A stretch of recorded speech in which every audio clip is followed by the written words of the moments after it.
Welcome to Athletes to Entrepreneurs, the Alumni Journey. I'm Rob Finkelstein, founder and CEO of Alumni Direct, where we've created a platform to help athletes and other alumni network and connect with each other and tap into various resources in health, in career, in finance. But more importantly, this show is all about, we talk to former college professional athletes and we talk about their journey and transition out of sport, ultimately to successful business leadership and entrepreneurship. So excited today to have David Weeks. How you doing, David? Hey, I'm doing great, Rob. Thanks for having me. It's a pleasure. So David played football at the University of Georgia. He was an offensive lineman, had a great career there, and then ultimately kind of went through some different positions in sales, but landed in the restaurant industry. Now he's a very successful entrepreneur owning multiple brands. He has a Dunkin' brand. He's got Barbaritos, and he's got Nukes. I think I said them all right, and if not, we'll talk about it That's later. correct. Right, That catch 'em exactly. all No, good? you nailed them. All right, that's good. And then, something that's interesting too that we'll kind of talk about in the podcast as well is very fortunate. He has three sons, and two of them are starters at LSU linebackers. When I first talked to him, here's a Georgia Bulldog, you got LSU Tigers, but the allegiance now goes for the sons, and I get it. But they're doing great there, and that might tie a little bit into getting some advice and just understanding now like kind of what they're going through as college athletes. So I always like to talk about playing sports growing up. How did that shape you leading up into college? Yeah, it definitely kind of shaped my whole world. I mean, I was very fortunate when I was coming up. It was a different time because there was no specialization. You didn't have the travel ball teams. You didn't have all the things that are around nowadays. Basically, in the fall, you played football. In the winter, you played basketball. In the spring, you played baseball. And then you swam in the summertime. And that was it. And, you get exposed.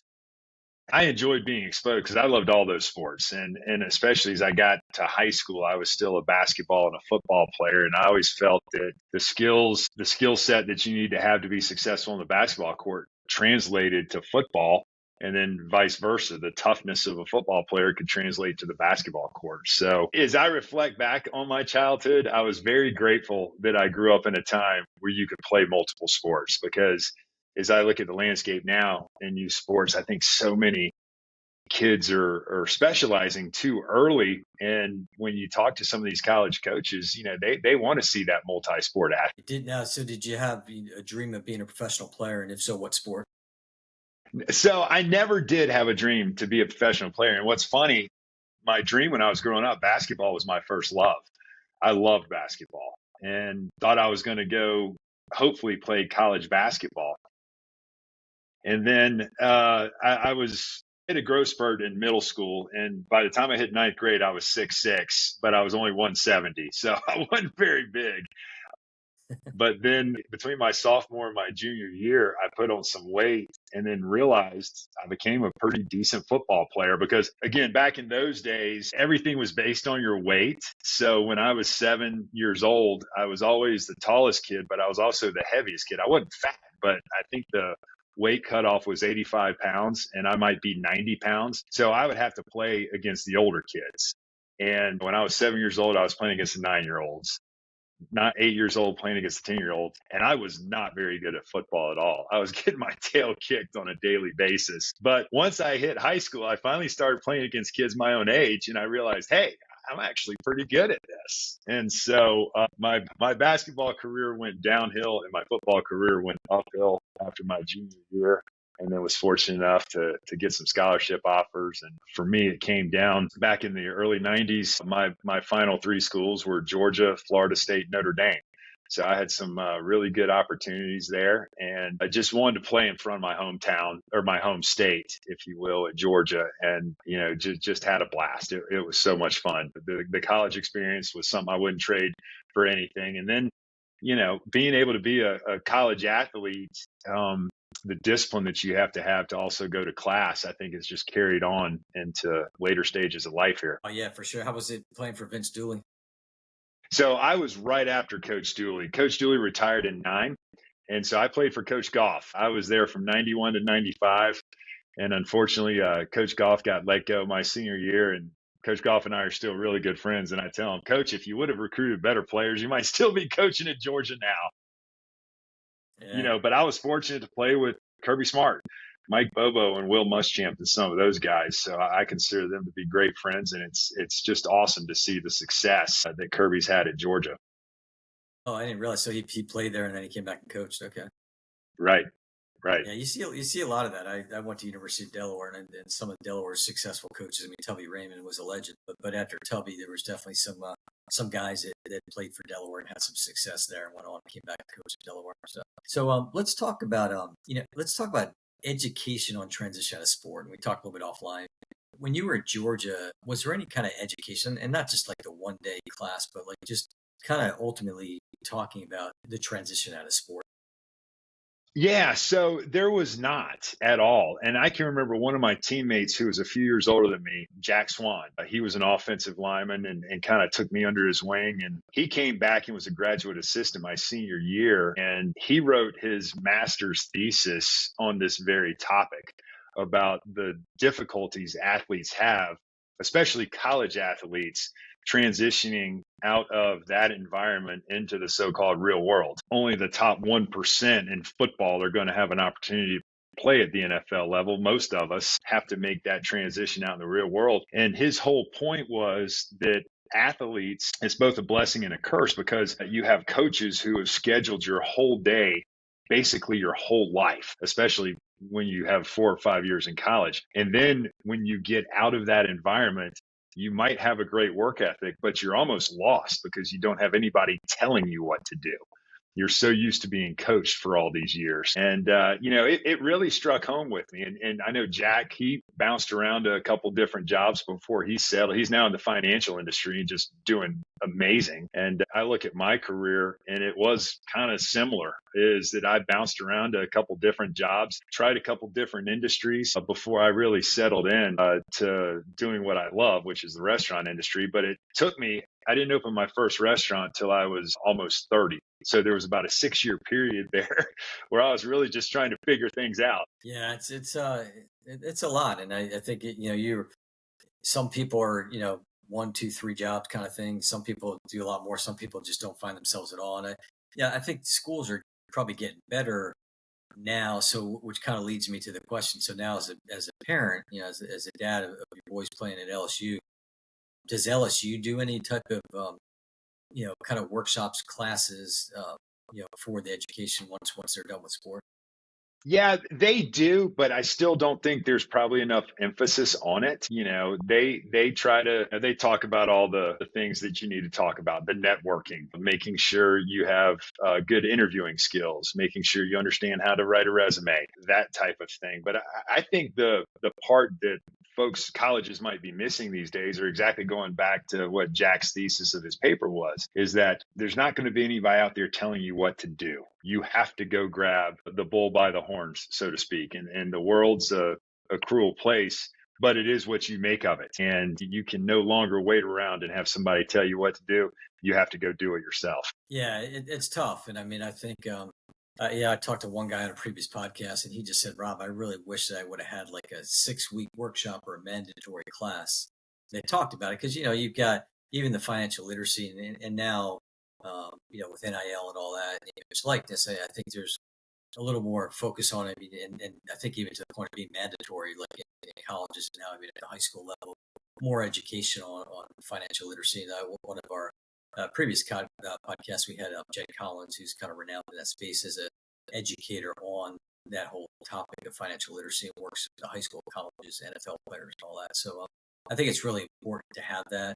And I think even as a recruiting tool for a school, I think that'd be valuable just to do, have that education, knowing that not only your student athlete, as a parent is getting the education, but even when they're done, like to be able to tap back into your alma mater. Exactly. And I think one thing that has changed, especially in the last 3 years, is the NIL landscape. Where LSU does do a great job is that financial literacy part that you're talking about. And I think that these kids, because their world's a lot different than it was even 5, 6 years ago playing college athletics. The NIL funds are there, and you need to understand how it works. You need to understand the tax system. So I think a lot of kids nowadays, because of NIL, are understanding the financial literacy component a lot greater and in a lot more detail than when we were in school, because they would just teach us how to balance a checkbook, which, you know, these kids have to figure that out too. But they also have to understand what a 1099 is, and the you better be saving. You can't go out and spend every last penny that you earn in NIL funds, because you're going to have things called taxes that you're going to have to pay Yeah. on that. So LSU does a really good job of educating these kids in that. And as I think about it now, that's probably an indirect way of them getting kids ready for the real world, because they already have experience in, however they're set up. They have experience of almost managing their own company, which is their ability to earn the NIL funds. Yeah, and I think that's a struggle because I mean, well, most people it seems like NIL they're thinking, LSU prime example. I think of like Libby Dunn and how well she's done, Right. but I think there's a lot of other people that have an opportunity all the way down to could be just different sports, the swimmers, the tennis players, runners. Aside from football, I mean, a lot of people I think NIL they think of the big deals and they think of the portal, but Right. there's a great opportunity to be an entrepreneur, and just like what you brought up, the fact just hey, guess what? You got to pay taxes, set up an LLC, know how to market, and become that entrepreneur, which is a great training program to get them out into the real world, kind of like what you're doing today with the entrepreneurship. Exactly. And if they're smart about it and they save their money, they're coming out of the gates a lot further ahead than, say, a student who might have had to incur student debt to go out and become whatever profession they decide to be in. And so, there's a great opportunity right now for these kids if you're smart with your money, and if you do want to go out and start your own business. Well, you might be able to have a nest egg when you come out of college that can fund your business if you do have the entrepreneurial spirit, rather than having to go the traditional banking route. So a lot of great opportunities out there in today's world for these kids. For sure. Like, have your sons had any opportunities, like as far as crazy stuff with some of these sponsors? I mean, I know I talked to one guy who did like midnight cookies. He got midnight cookies. He got like a lifetime membership to midnight cookies. Or get any cool stuff that they've gotten from NIL? Or? I think one of the coolest things they've done, I think it's called Tigers in the Wild. It's a It has to do with the Louisiana culture, and they've gone out and shot. They've gone alligator hunting. They've gone, gosh, wild boar hunting, and so they've been on airboats flying through the middle of the swamp and going after these wild pigs. So they've had a lot of fun doing that, and they've definitely been exposed to the Cajun culture down there in Louisiana, and they love it. That's cool. Let's talk about networking, connecting, and it's so important. We've talked about it offline, but talk about especially while you're still playing. Right. So that's one thing too. And I believe in living life looking through the windshield rather than the rearview mirror. But if I could go back and tell myself one bit of wisdom that I've learned as I've gotten older, is the networking component. I think when you're playing a collegiate sports, especially at a school like Georgia or the SEC, it tends to get insular, where your circle is basically your teammates and your coaches, and you don't get out of that. And I understand it because I lived it.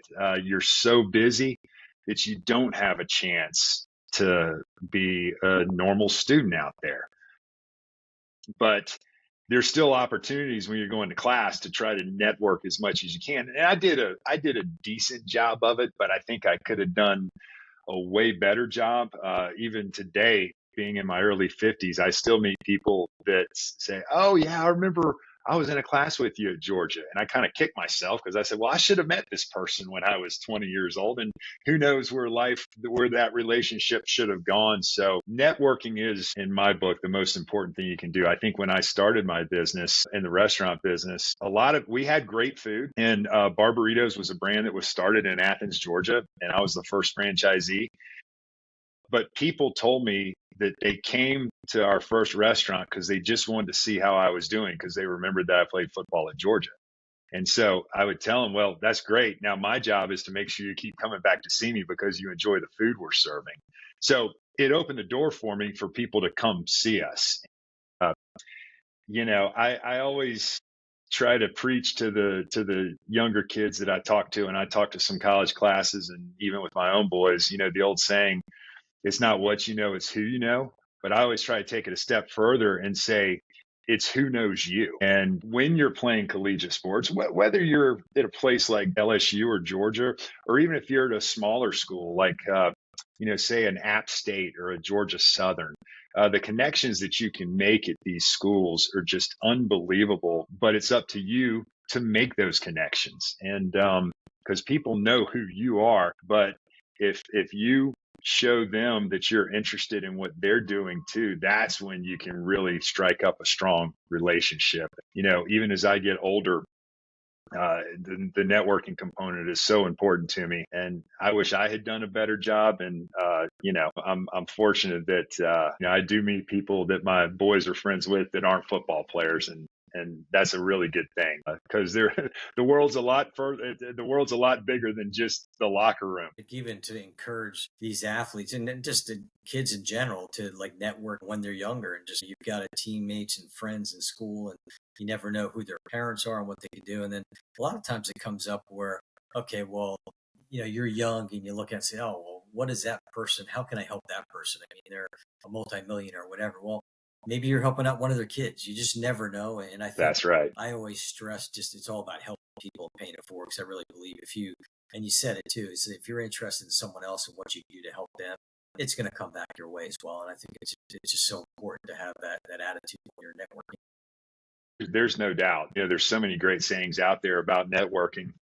And, if you help others get what they want, then they in turn will help you get what you want. Yeah. I think that that's just so important for success, is that you want to see others succeed. And I think looking at today's society, it's such a me culture where people feel like you might have to step on others to climb the ladder. Well, I don't believe that at all. What I believe is when you're climbing the ladder, you better help people up the ladder with you, because you're eventually going to fall off the ladder. Who's going to be there to catch you? You don't want to kick everybody off the ladder when you're climbing that ladder, because if you do that, nobody's going to be there to catch you when you fall. You want to have a team that's going up the ladder with you. So when you do fall, y'all pick yourselves back up and start climbing again.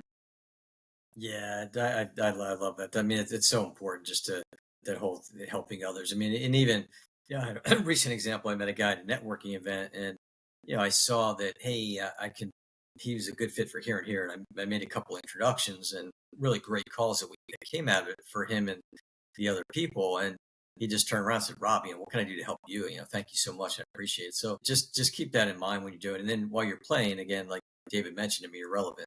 So people know they are enamored by athletes. They want to be around you. So kind of take advantage of that too when you have that. So let's switch gears to alumni engagement. And obviously at Alumni Direct, that's something that's really important to us. Talk about when you were at school, were alumni athletes coming back, and not just for like the golf tournament or the homecoming game. I mean, was the school encouraging athletes to come back and kind of mentor what other athletes?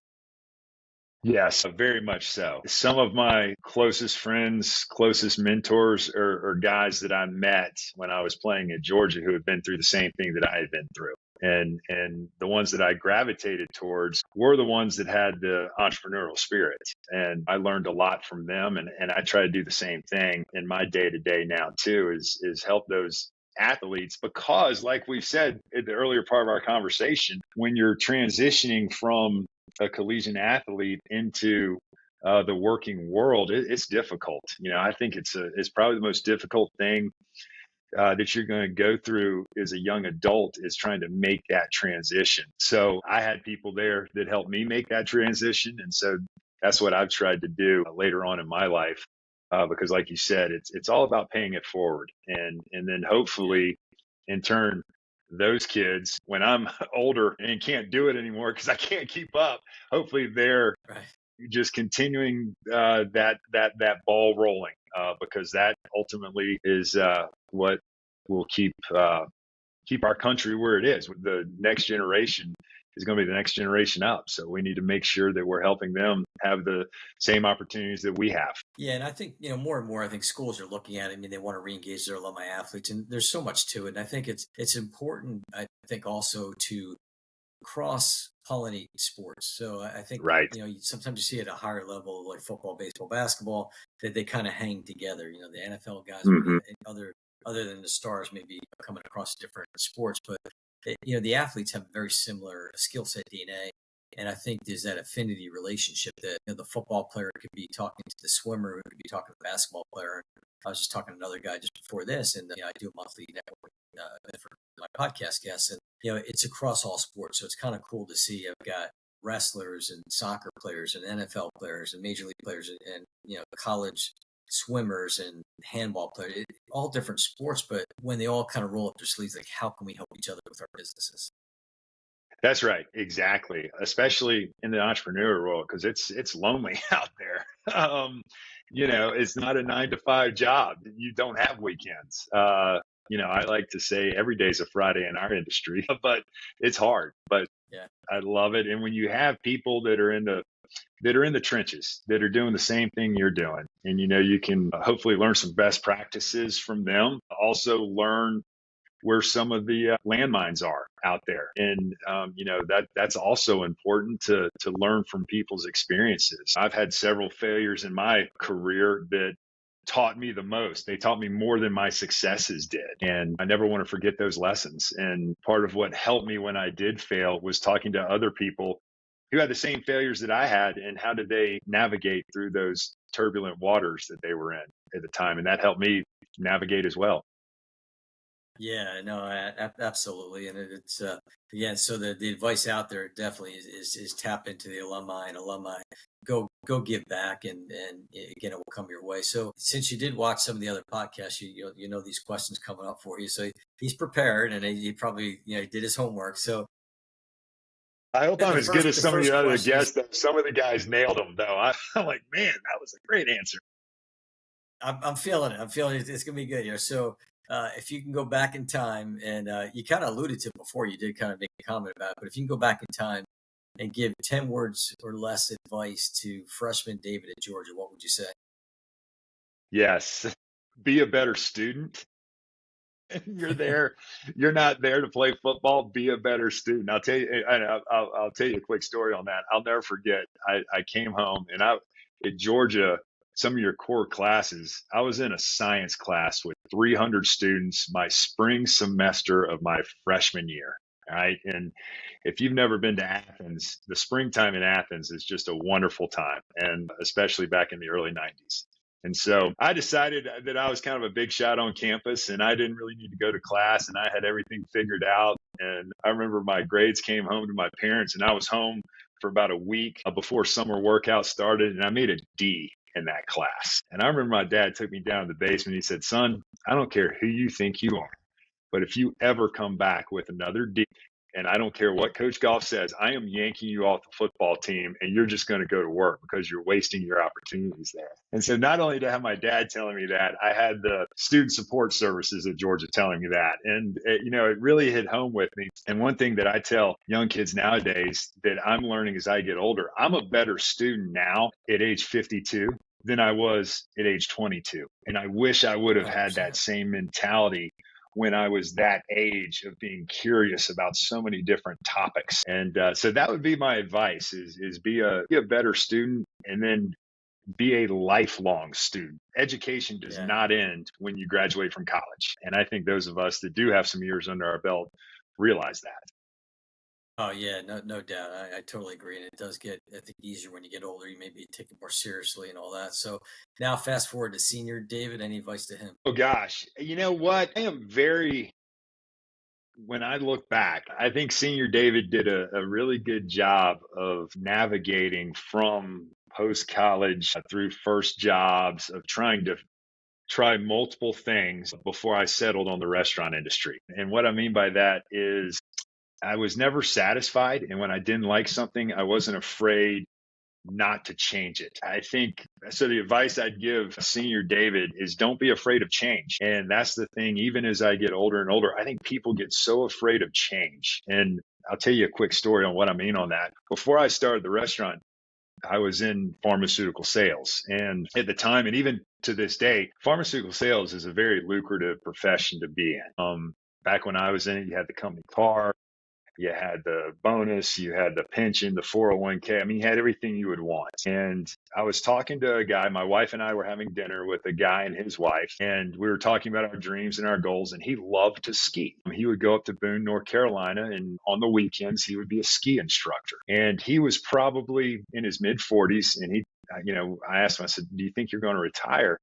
And he said, yeah, eventually. He said, I've got to do 10 more years of this job. Then I get to go do what I love. Because when I retire, I'm going to become a ski instructor. And we drove home that night. And I told my wife, I said, I love him to death, but I don't want to be that guy. I don't want to be that guy that says, in 10 years, I'm going to do what I love. And I think that's an example of somebody who's afraid of change, because he was making great money. He had us, and I understand it. But don't be afraid of change, and don't be afraid to reinvent yourself if your life's not going the way you want it to go. Yeah, no, that's great. All right, so let's get into transition out of sport. Yeah, you said a couple different jobs. Talk about your transition. You played football your whole life, other sports too, basketball. Right. Since you're a kid. Now all of a sudden it's kind of over. Talk about what's next there. Yeah. So the one thing that was really important to me, and still important to me today, is my health and my physical fitness. So I never stopped that part of it.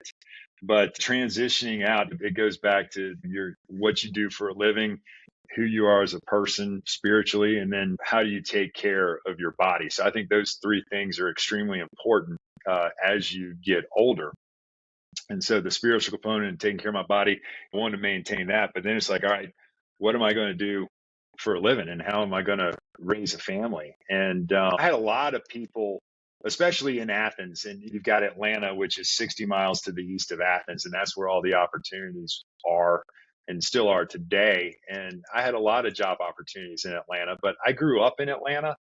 And when I came to Athens, I just fell in love with the small town feel. And a lot of people kept encouraging me to go back to Atlanta. But there was something in the back of my mind just saying, if you go back to Atlanta, you're going to get stuck in the corporate rat race and be there the rest of your life. So I went against the advice of some pretty powerful mentors that were out there and said, you know what? I love Athens. I love where I am. I'm going to see what happens here. Because again, as I get older, the one thing that I realize, and I also talk to young people about this, I think in life, you have to figure out two things. You have to figure out, number one, what you want to do for a living. And number two, where you want to live, because I do feel like they go hand in hand. And so I had figured out where I wanted to live, which was here in the Athens area. It took me a little bit longer to figure out what I was going to do for a living. And that was that 6-year period of bouncing from job to job. But I knew coming out of college that I wanted to stay in this area because, looking back on it, I had a lot of opportunities with football, and I'd met a lot of people through football. So it was up to me to just figure out how to make a go of it here in small town Athens, Georgia. Yeah, no, that's great, and it's great to be able to be where you want to be, which is awesome. So, any other words of advice to athletes as they look to transition out of sport, whether it's from college or professionally? I think the reason that you're able to play in college or professionally is because of the self-discipline to get there and the drive to be the best. And I would say those two things, never lose those. Now, everybody has different career paths, different athletic journeys of how they get to where they are. A lot of people have to really struggle to be able to play at the level they are. Other folks just have that God-given ability. We all know them who can roll out and score 20 points on a Friday night, then wake up and go shoot a 72 on the golf course on Saturday morning. And then they're the best at everything they do. They don't work very hard at it. So we all know those type people as well. I know for me personally, all the success I've had is due to the characteristics and traits that I learned playing sports, and lean into that. And, sports is such a great teacher because there's nobody that's ever batted 1,000. There are no perfect teams. You're going to get beat. And when you get out of college, if you understand that you're going to lose. And what do you do when you get beat? Are you going to sit there and mope, or are you going to dust your boots off and get back out there and get in the fight. So really take the lessons that we learn as young athletes and take that and apply it to your life every day. I still do. Sometimes my wife asks me when I'm going to slow down, and I say, honey, I'm going to. But then the next challenge arises. And Yeah. that's what I love about it. It's just being able to challenge yourself every single day. Yeah. And that's the athlete in you for sure. So kind of segueing off that athlete skill set DNA and talked a little bit before. As a as an entrepreneur, as an employer, talk about when you're looking to hire people. Are you looking to hire athletes? Because that's one thing we talk about. They don't get the opportunity to maybe do internships and all, especially in a big program Right. like St. George, for example. And so Right. now, like career service looks at the resume and say, "Well, you haven't done anything," but they're an athlete. So talk about that skill set and what you might look for as you're hiring people.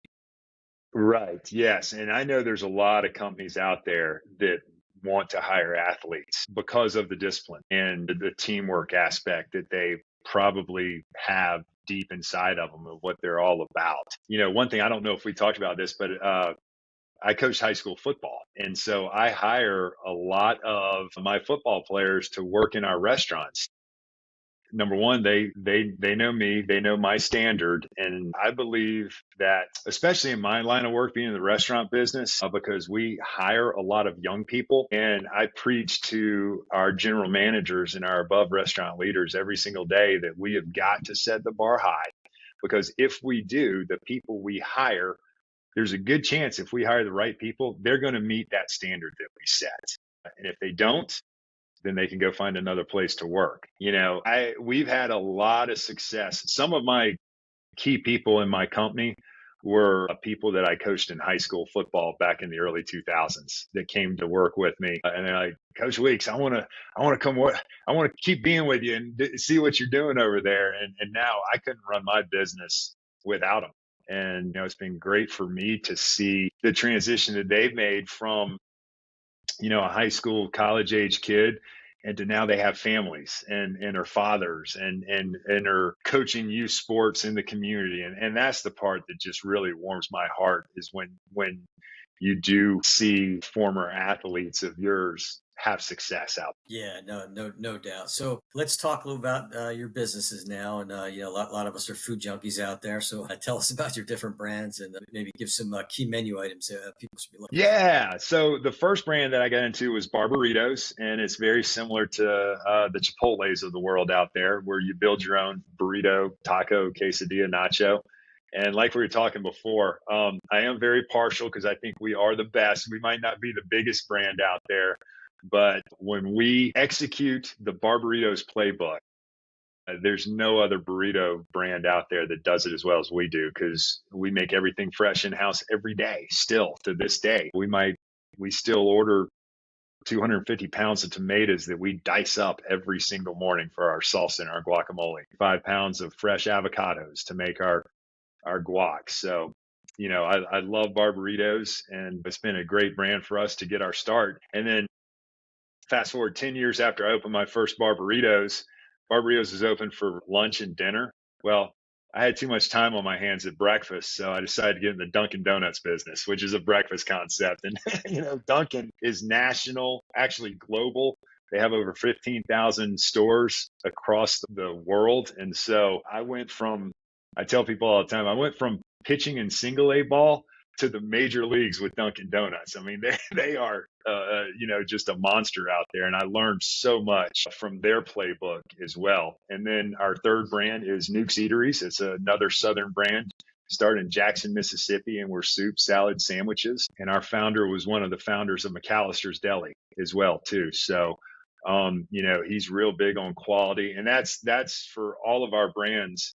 I want to be able to sell something that I enjoy eating myself. And, I have a coffee every morning, a burrito every day at lunch, and, I could eat a Nuke's salad every day at dinner. So the healthy part of it is what's important to me as well, too, because nothing that we have in our stores is processed. Everything's fresh. That's going back to the athletic part of it, in our business. I keep talking about we want to follow the playbook. That's what we want to do. That's why I bought into the brands. They have a great playbook, And it's up to our teams to execute the playbooks that they've laid out for us. And if we do that, we'll have success. Yeah, and I'll tell you what, I've had a couple other, and we've talked about some franchisees or franchisors on the podcast, and I think it's something that is good for athletes. And one of the keys there, like you Right. said, there's a Right. playbook, and they've grown up using it. Now it's their playbook to utilize especially as an owner to having the different people go. I'm interested on Barbaritos. You said you're the first franchisee. Was that started by like a Georgia alumni or? It's a great question. And this is in your wheelhouse right here, Rob. So, and it goes back to networking, right? So the founder of Barbaritos was a guy by the name of Downing Barber. So that's how you get the name Barbaritos. His older brother played football at Georgia with me and was an offensive lineman and about 2 years older than me, and loved Fred to death.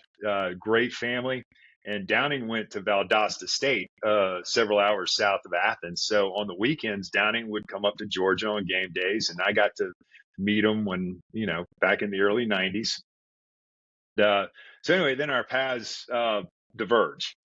And fast forward to 2001, and a restaurant comes to downtown Athens. And this is when I was in the pharmaceutical sales industry, called Barbaritos. And there was a picture on the front page of the Athens Banner Herald of Fred Barber in this giant foam sombrero rolling burritos. And I said, oh my gosh, Fred Barber's back in town. Let me go check this place out. And so I went down there. I fell in love with the food. I found out that Downing was actually the founder of it. Downing had a little bit more sense than Fred did. So that got me excited too about the brand also. I had told Downing, I said, look, man, are you interested in franchising this? Because I'm thinking about making a career change myself. And I love this food. And he said, Weeks, look, I'm just trying to get this off the ground. But when I do, you'll be the first one I call. And so, as they say, he called me about 9 months, a year later and said, hey, I'm ready to franchise. Are you ready? I said, heck yeah, let's go for it. And we both needed each other because he had this upstart burrito concept that wasn't proven. So somebody who owned a bunch of big restaurants, they're not going to look at a small brand like Barbaritos. I needed him for two reasons. Number one, I'm an old offensive lineman, so I'm not really that smart. But you give me a playbook and I can go execute that playbook for you to the best, better than anybody out there. So I needed that. And I needed somebody who had a concept that wasn't very expensive to get into. Because at the time, Aaron and I were married. I had a house in West. Our oldest now was 1 year old. And I didn't have a whole lot. So I didn't have a whole lot of capital to put into my first business. And so that's why it was a success, because we both needed each other. And, but we met. There's that athlete connection that you're talking about. And that's what spurred me on to my career there, was just having that connection. Yeah, that's great, and I kind of figured there was probably something there. So, how can people find you? Oh gosh, I'm not that active on social media, but they can. I do have an Instagram account, and I think I put it on the sheet. And anybody can, get in touch with me through Instagram or Facebook. I check it from time to time. I probably need, now that we're sitting here talking. Do you have a website that people can go to, like with the different I brands? I don't. All right, we got anybody out there ready to help David? Let's go. We're flying to Athens. I'm sitting here preaching networking here, and I missed the whole social media. That's right? Okay. We'll do a little networking, connect offline. I'll hook you up with some people. Yeah, Rob, I probably need your help, because I'm a small fish in a small pond down here in Athens, Georgia. And I'm, again, going back to my offensive lineman days. Back when I played, if a yellow flag came out, they never called out your number. So nobody knew who the offensive linemen were, unless, nowadays, if you get called for holding, everybody knows that offensive lineman held somebody. So I like operating and being anonymous, I guess. There you go. All right. Well, so you can find us at alumnidirect.com, the podcast, Athletes Entrepreneurs, Alumni Journey. We're across all the podcast networks. It's on our YouTube channel for Alumni Direct, as well as Spotify and all that. And I really encourage people to watch and listen and follow. It's such a great podcast each week of the advice that these fellow athletes have that they share. And I really think it is an issue with transition in sports, and we want to make an impact. So, David, thank you so much. This has been great. Yeah, this has been great, Rob. Really enjoyed it. Thank you so much. It's been a pleasure. Thanks.